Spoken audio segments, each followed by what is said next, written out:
તારીખ 18/6/2026ના રોજ સાંજે આશરે 8 થી 10 વાગ્યાની વચ્ચે બેઠા બોલાચાલી થઈ ત્રણ લોકો વચ્ચે.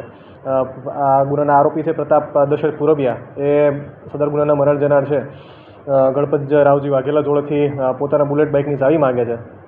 જે દરમિયાન બોલાચાલી થાય છે અને ગણપત રાવજી છે એ બુલેટની ચાવી આપવા માટે આનાકાની કરે છે અને તે બાબતે ઝઘડો વધારે ઉશ્કેરાતા સદર ગુનાના આરોપી પ્રતાપ પુરબિયા છે એ બાજુમાંથી લાકડાનો ધોકો લઈ અને મરણ જનાર ગણપત રાવજી વાઘેલાને માથામાં 4-5 ઘા મારી અને હત્યા નિપજાવે છે.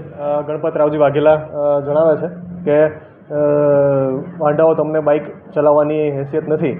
ઉપરાંત જણાવે છે કે તું હર વખતે મારું બાઇક બુલેટ લઈ જાય છે અને બુલેટ લઈ જઈ અને પેટ્રોલ ખાલી કરી નાખે છે.